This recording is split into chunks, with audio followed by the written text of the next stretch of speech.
ரொம்ப ரொம்ப ரிவிஷன் வந்து ரொம்ப ஹார்டாக போயிட்டுருக்கு. டைமுக்குள்ளே முடிக்கணும். கரண்ட் அஃபேர்ஸ் படிக்கணும். இதுதான் கரண்ட் அஃபேர்ஸோட தொடக்கம் ஆரம்பம்.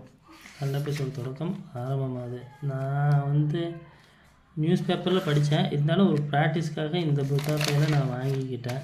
எதுக்கும் ஏன்னா நமக்கு எதுக்கு கடைசி நேரத்தில் ரிவிஷனுக்கு எதுவும் யூஸ் ஆகுமே அப்படின்ட்டு வாங்கி வச்சுக்கிட்டேன். எதுவும் யூஸ் தான் நமக்கு. ஏன்னா நமக்கு தேவையான டீட்டெயில்ஸ் தான் கிடைக்க போகுது. படிக்கிறது என்ன டீட்டெயில்டாக படித்தா போகுது. கரண்ட் அஃபேர்ஸ் பொறுத்த வரைக்கும் இப்படி கேட்பான்.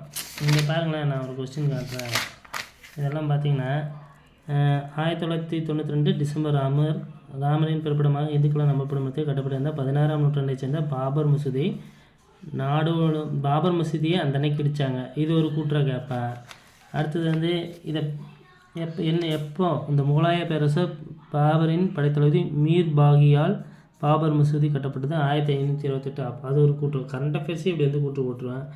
அடுத்தது வந்து இது பார்த்திங்கன்னா அயோத்தியில் ராமர் கோயில் கட்டுமானத்துக்கான அடிக்கல்லை பிரதமர் மோடி எப்போ அடிக்கல் நாட்டினார். இதையும் ஒரு கரண்ட் அஃபேர்ஸாக கொடுத்து இந்த ராமர் கோயிலை வச்சு நமக்கு வந்து கரண்ட் அஃபேர்ஸ் கேட்போம். ஸோ கரண்ட் அஃபேர்ஸ் பொறுத்த வரைக்கும் கூற்றுகள் எப்படி வந்ததுன்னா நீங்கள் டீட்டெயில்டாக படித்தா தான் வரும். சும்மா வந்து ஒரு கொஸ்டின்ஸ் எடுத்து படிச்சிங்கன்னா நிச்சயம் கிடைக்காது உங்களுக்கான ஆன்சர்.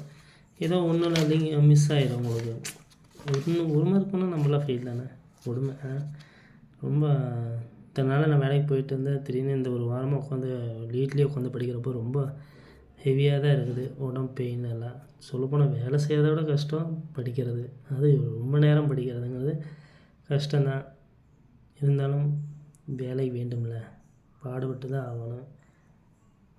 கடினமாக பாடுபடுறோம். நம்மளால் முடியும் நம்பிக்கையோடு பாடுபடுறோம்.